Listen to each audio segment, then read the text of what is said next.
देखिए ये प्रश्न दिया हुआ है A cube plus B cube is equal to 9 और A plus B is equal to 3, 1/a plus 1/b का मान 1/2, 3/2, 5/2, -1।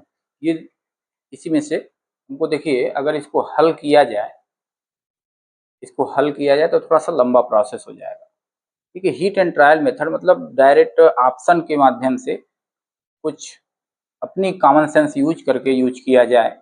ए क्यूब प्लस बी क्यूब का मान 9 है, A plus B is equal to 3 है, तो A plus B is equal to 3 है तो ए के जगह पर अगर 2 और बी के जगह पर 1 रख दिया जाए तो 2 और 1 3 हो जाएगा। क्या ये चीज यहाँ भी लागू हो रहा है? जरा देखिए, 2 का क्यूब यानी कि 8 प्लस 1 का क्यूब यानी कि 1, तो 8 और 1 9 यानी कि सेटिस्फाई कर रहा है। तो इसकी वैल्यू कितनी हो जाएगी? ए का मान हम 2 लिए हैं, बी का मान 1 लिए हैं, तब ये दोनों मान हमारे संतुष्ट हो रहे हैं, तो इसका मान हो जाएगा 1/2 प्लस 1/1। यहाँ से एलसीएम ले लोगे 2 तो ये हो गया 2 1 2, 1 2 2, 2 1 2 यानी कि 3/2 आंसर डायरेक्ट ऐसे निकाल दिया गया। अगर नहीं इस तरह से आप नहीं करना चाहते हैं, किसी दूसरे मेथड से करना चाह रहे हैं, तो देखिए उसके लिए सबसे पहले हम क्या करेंगे कि ये जो हमारा a plus B is equal to 3 दिया हुआ है, a plus B is equal to 3 दिया हुआ है, तो अब दोनों साइड का हम क्यूब करते हैं। क्यूब करेंगे तो a प्लस बी का whole cube is equal to 3 to the power 3, ये हो गया a cube plus B cube plus 3ab bracket में a plus B is equal to 3 to the power 3 यानी कि 27। 3 पर घात 3 का मतलब होता है 3 गुणे 3 गुणे 3, 3 3 9 3 27, ये 27 हो गया।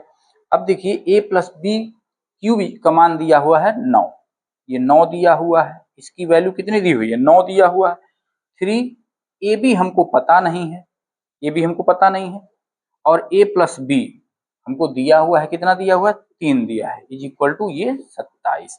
तो ये 3 ये देखिए ये हो गया, इस 9 को हम इधर ले जाएं, 27 था, 9 को इधर ले आएंगे तो -9 हो जाएगा, और ये मल्टीप्लाई करेंगे 3 3 के 9 AB। यहाँ जरा एक बार फिर से समझिएगा, इस 9 को हम इधर ले गए तो -9 हो गया, 27 -9, और ये 3 गुणे 3 यानी 3 3 के 9 AB इज इक्वल टू 27 -9, तो ये हो गया 9 AB इज इक्वल टू 18।